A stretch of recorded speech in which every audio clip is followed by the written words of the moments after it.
Assalamualaikum warahmatullahi wabarakatuh. Alhamdulillah, pada pertemuan kali ini kita akan meneruskan materi fikih yang ketiga, yaitu pada bab as-shadaq. Bismillahirrahmanirrahim. As-shadaq, ta'rifuhu lughatan ma wajaba binihahin.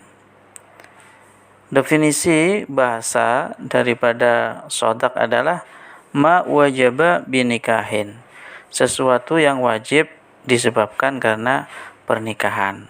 Itu secara bahasanya. Adapun secara syara' adalah ma wajaba binikahin aw wat'in aw tafwiti bud'i qahran, sesuatu yang wajib diberikan karena adanya pernikahan, atau karena adanya penghilangan hak jima, hak persetubuhan secara paksa. Jadi maksudnya begini, kalau secara bahasa shadaq itu adalah orang kalau sudah nikah maka harus memberikan sesuatu. Nah, sesuatu itu disebut sebagai shadaq, atau dalam bahasa kita itu adalah mahar. Sedangkan secara syariat yang disebut mahar itu adalah sesuatu yang wajib diberikan karena adanya pernikahan ataupun jima. Jadi orang kalau menikah maka harus memberikan mahar. Kalau tidak ada mahar maka tidak sah. Dan yang kedua, autafwiti bud'i qahron, atau adanya penghilangan hak persetubuhan. Jadi orang itu asalnya ada hubungan suami istri tapi dibatalkan dengan secara paksa. Contohnya gimana? Contohnya misalnya ada orang berpoligami, istri yang pertama itu sudah dewasa, menyusui. Nah, sedangkan istri yang keempat misalnya itu adalah masih kecil. Terus kemudian yang istri yang masih kecil ini disusui oleh istri yang pertama. Nah, maka secara otomatis kan batal pernikahan tersebut. Nah, kenapa? Karena itu menjadi rodok gitu. Nah, pembatalan seperti inilah yang disebut sebagai tafwiti bud'i qahron, yaitu adanya penghilangan hak persetujuan secara paksa. Atau misalnya contohnya adalah ada sekelompok orang yang memberikan persaksian bahwa fulan tersebut mentalak bain istrinya. Lalu hakim dengan persaksian fulan tersebut telah memutuskan perceraian laki-laki tersebut pada istrinya. Nah, setelah diputuskan, kemudian beberapa waktu para saksi ini menarik kesaksiannya. Maka orang yang menarik kesaksiannya tersebut harus memahar secara penuh mahar daripada suami yang telah diceraikan oleh hakim. Kenapa? Karena persaksian orang-orang tersebut itu telah menghilangkan hak persetubuhan dari seorang suami kepada istrinya. Dhabitu shadaqi, ketentuan daripada mahar. Kullu ma sahha kaunuhu mabi'an iwadan au mu'awwadan. Sahha kaunuhu shadaqan. Segala sesuatu yang sah, yang sah untuk dijual ataupun dibeli, maka barang tersebut bisa digunakan untuk mahar. Misalnya sandal itu sah dijual, maka ya sah untuk dijadikan mahar. Cincin sah untuk dijual, maka juga bisa dijadikan untuk mahar. Jadi segala sesuatu yang sah untuk dijual, maka dia sah untuk dijadikan mahar. Wa mala fala, maka jika tidak sah untuk dijual, maka juga tidak bisa dijadikan mahar. Selanjutnya bab al-walimah. Walimah.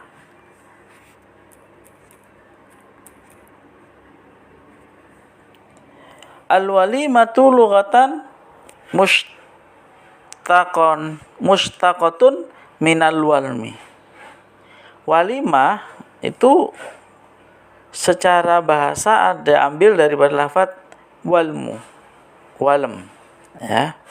Wa huwa al-istima', yaitu secara bahasa adalah perkumpulan. Wa syar'an ismun likulli da'watin aw ta'amin yuttakhadhu li hadithi sururin aw ghairihi. Adapun syarat-syaratnya itu adalah sebutan daripada setiap undangan ataupun hidangan, ya, karena adanya surur, kebahagiaan atau yang lainnya. Kalau terjemah bebasnya itu yang disebut walimah itu berasal dari kata al-walmu yang berarti perkumpulan. Adapun syara memberikan definisi, walimah adalah sebutan, ya, atas undangan makanan yang dilaksanakan karena adanya kebahagiaan atau yang lainnya. Makanya kita mengenal di syariat itu adalah walimatul urus. Nah, berarti itu adalah perkumpulan atau undangan makan-makan karena adanya pernikahan. Ada walimatul khitan, ada walimah yang lain.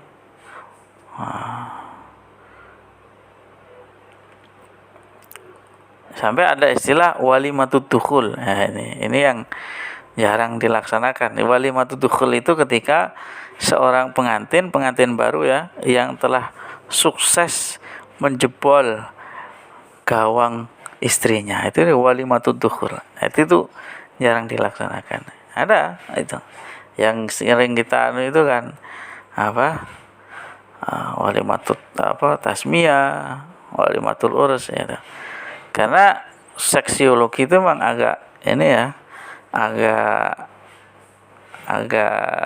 kurang biasa kurang biasa untuk didengar ataupun disampaikan ke publik, tapi sebenarnya ada walimatut dukhul gitu. Kemudian apa hukum daripada walimah? Hukum daripada walimah adalah as-sunnah an-nadbu. Hukmul walimati an-nadbu. Jadi karena walimah itu kan merupakan sebuah ekspresi kegembiraan. Nah, tentu filosofinya kalau kita itu senang, maka kita menyampaikan kabar kebaikan, ya, kepada orang-orang lain atas nikmat yang telah diberikan oleh Allah. Itu makanya nikmat apa saja, nah, ya, ada disebut sebagai walimah. Walimatul urus karena kebahagiaan, adanya orang yang asalnya sendirian kemudian dia dapat jodoh, masya Allah, luar biasa. Jadi pernikahan itu menjadi sesuatu yang luar biasa. Karena orang kalau normal yang kemudian dia tidak menikah tentu agak tersiksa, bukan tersiksa gitu. Karena ada elemen-elemen yang menjadi penunjang bagi dirinya tidak bisa masuk, yaitu tentang, ya, tentu adalah seks, ya. Karena seks itu adalah kebutuhan hidup bagi orang yang sudah dewasa. kecuali orang-orang tertentu yang bisa melampiaskan, ya, sibuk dengan ilmu, dengan zikir, tapi itu kan tidak banyak. Seperti Imam An-Nawawi, ya, sampai wafat tidak menikah, memang mampu itu. Tapi kalau orang awam, masya Allah, kalau orang secara biasa, ya tentu seks itu adalah kebutuhan, gitu. Maka ketika dia itu sudah menikah, dia bersyukur kepada Allah. Akhirnya apa? Akhirnya dia menghabarkan kebahagiaannya dengan bersedekah kepada orang-orang itu. Ada di sekitar kita lagi walimatul aqiqah, atau walimatul tasmiyah, karena anak itu adalah suatu anugerah yang luar biasa, maka banyak ulama mengatakan bahwa puncak kebahagiaan di dunia itu adalah ketika memiliki generasi yang alim, generasi yang bisa membahagiakan Rasulullah. Itu puncak kenikmatan dunia itu, ya. Karena makanya anak itu adalah investasi yang luar biasa. Sehingga di dalam syariah ketika ada kelahiran anak itu disunahkan untuk mengadakan walimah, rasa syukur kepada Allah, gitu. Karena anak itu akan banyak menyambung kebaikan orang tua. Jadi kalau orang tua ini misalnya seorang ulama, terus kemudian anaknya bisa mewarisi, masya Allah, ilmunya akan terus bersambung. Meskipun orang tuanya wafat, tapi anaknya mampu menyambung jariah daripada orang tuanya. Nah, ini makanya disunahkan dalam walimatut tasmiyah dan walimah yang lain. Kemudian hukum menghadirinya bagaimana? Hukmul ijabati ila walimatil ursi. Hukum menghadiri walimah pernikahan adalah fardu ain, ya, dengan beberapa syarat. Yang pertama, al-islamud da'i, yang mengundang adalah orang Islam. Wal mad'uwi, dan orang yang diundang juga orang Islam. Wa umud da'wah, dan undangnya itu secara umum, tidak khusus. Wa ayyad'uwa fil yaumil awwali, diundang di hari pertama. Ini jika walimahnya itu misalnya 1 minggu. Nah, misalnya ada orang yang di desa yang kaya raya itu kadang kalau ada walimatul khitan, kadang anaknya itu sampai seminggu. Hari ini wayang kulit, hari ini apa. Nah, kalau undangannya yang pas di hari pertama, maka itu wajib untuk dihadiri. Yang terakhir, Allah yu'dzar, ya, tidak adanya uzur syar'i, dia tidak sakit, dia tidak bepergian, dan uzur yang lainnya. Selebihnya ini adalah wajib menghadirinya. Meskipun, ya, di kitab-kitab syarah dijelaskan, yaitu dengan syarat tidak bercampurnya dengan kemaksiatan itu. Jadi itu kalau di situ bercampur kemaksiatan, ya, maka boleh kita tidak menghadiri walimah tersebut. Selebihnya kita harus menghadiri walimah tersebut.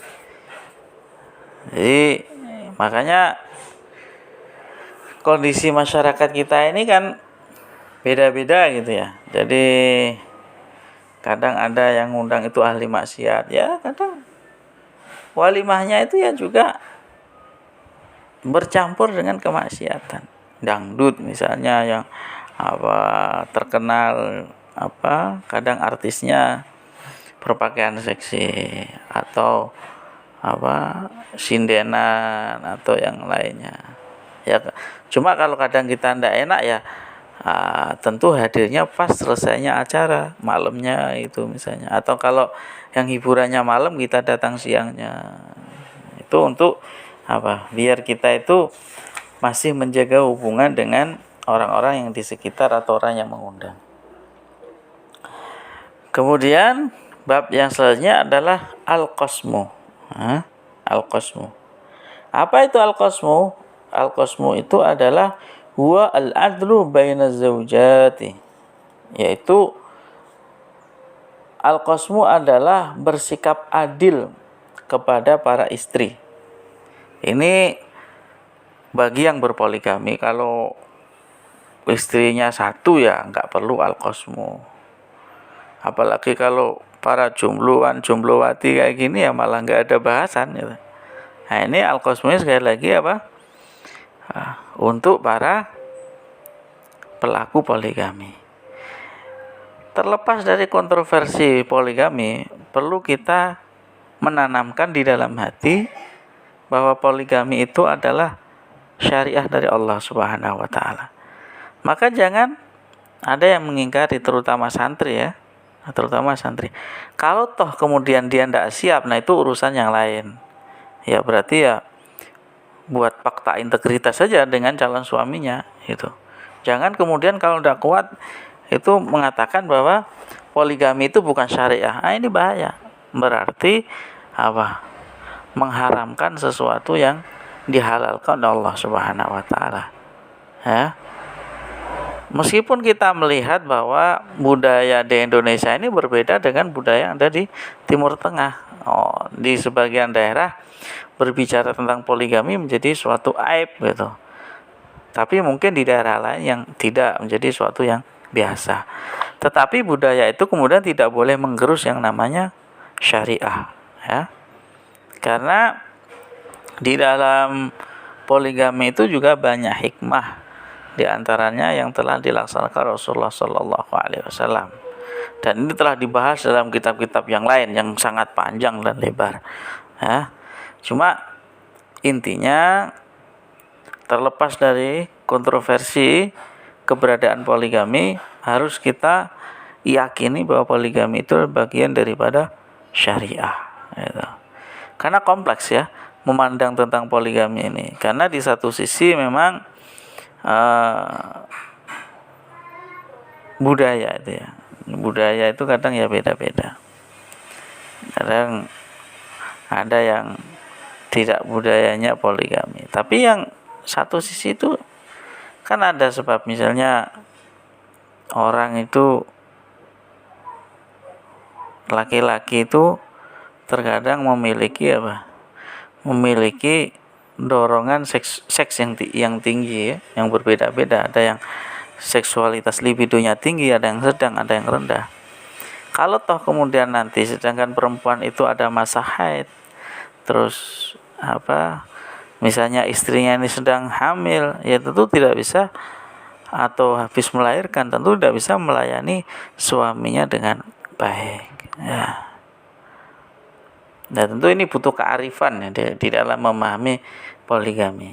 Intinya memandang tentang poligami ini memandang sesuatu yang kompleks. Tapi terlepas daripada kompleksitas itu, perlu kita yakini bahwa poligami adalah syariah dari Allah Subhanahu wa taala. Nah, ketika orang berpoligami, maka dia harus mengadakan qasmu atau menggilir dalam bahasa yang sederhana. Hukmul qasmi baina zaujati. Hukmul qasmi baina zaujati al-wujub ala zauji. Ya, hukum menggilir istri-istri adalah wajib. Bata inda ba'dihina ma'at taswiyati bainahunna. Hendaknya suami menginap pada satu istrinya dengan kadar yang sama dengan istri-istri yang lain. Ya. Jika istri tersebut memiliki status yang sama, artinya sama-sama merdekanya. Inistawaina hurriyatan wa riqqatan, statusnya sama, merdeka gitu.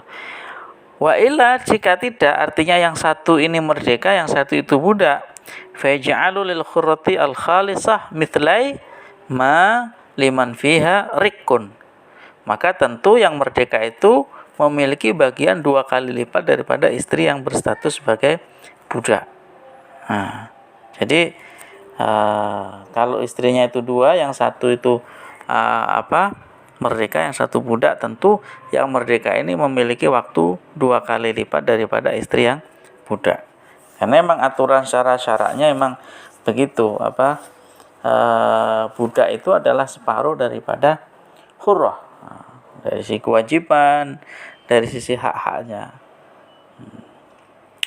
Auratnya juga orang hurrah lebih berat daripada budak. Itu bab tentang al-qasmu. Sekarang bab tentang nusyuz. Apa itu nusyuz? Nusyuz secara bahasa itu adalah naik atau melonjak. An-nusyuzu lughatan al-irtifa'. Naik atau melonjak. Adapun definisi syaratnya, wa syar'an khurujuz zaujati an ta'atiz zauji bil irtifa'i an ada'il haqqi al-wajibi lahu 'alaiha. Yang dimaksud dengan nusyuz secara syara adalah istri yang tidak mau taat kepada suaminya dengan cara menentang, tidak mau memenuhi hak suaminya yang diwajibkan atasnya. Jadi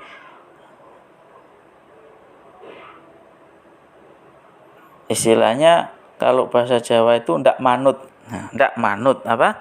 Ndak manut, yang seharusnya dia wajib menggauli suaminya. Jadi kalau suaminya lagi jenuh, dihibur, begitu suaminya datang dengan wajah yang manis, terus kewajiban-kewajiban yang lain lah. Nah itu kemudian dia tidak mau melaksanakannya, maka itu disebut sebagai nusyuz. Di antaranya lagi dia keluar rumah tanpa minta izin, langsung keluar begitu. Nah itu juga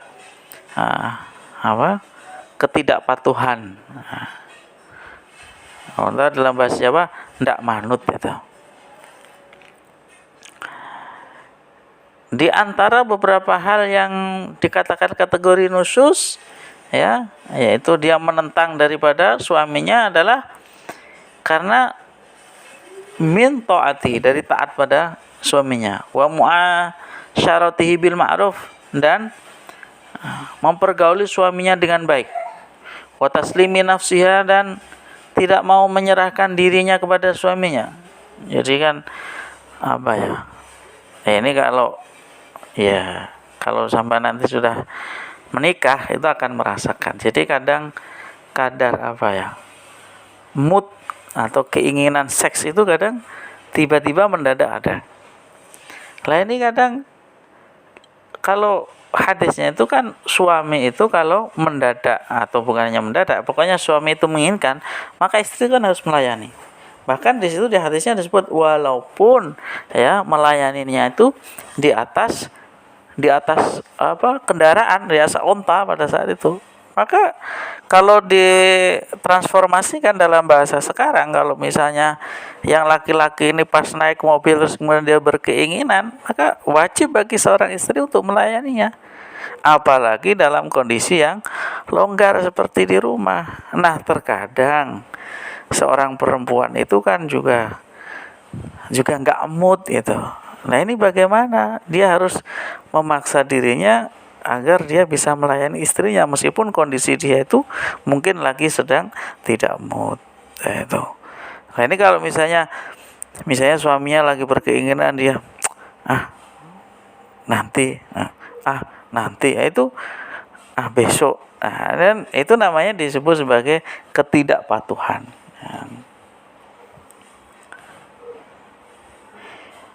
Wa mulazamatil maskan, dan misalnya untuk menetap di rumah. Jadi dia misalnya suaminya sedang bekerja tapi dia kelayapan. Ini juga termasuk bagian daripada nusyuz. Nah, kita melihat sekarang orang modern saat ini, Masya Allah, ada suaminya, naudzubillah, suaminya kerja ditinggal selingkuh. Ini kita harus prihatin. Cuma kalau konsep-konsep perkawinan yang ada di dalam Islam itu dipraktikkan itu luar biasa, akan terjadi kehidupan yang harmonis. Kemudian hukumnya nusyuz itu bagaimana? Hukmun nusyuzi itu ada 3. Yang pertama tahrim, haram. wa isqatul qasmi, dan bisa menyebabkan terhentinya digilir. Misalnya istrinya ada 4, yang satu ini nusus, maka boleh suami tidak menggilir istri yang nusus tersebut. Wa nafaqati wa tawabi'ah, dan terhentinya asupan-asupan nafkah, baik asupan nafkah secara batin atau secara fisik, baju, tempat tinggal. Misalnya dia itu keluar negeri gitu, nah, dia dikasih ATM sama suaminya, pergi ke luar negeri tanpa izin, nggak apa, berapa bulan, ya tidak wajib bagi istrinya, karena dia telah mengadakan irtifa, telah mengadakan penentangan daripada apa yang jadi kewajiban-kewajiban terhadap suaminya.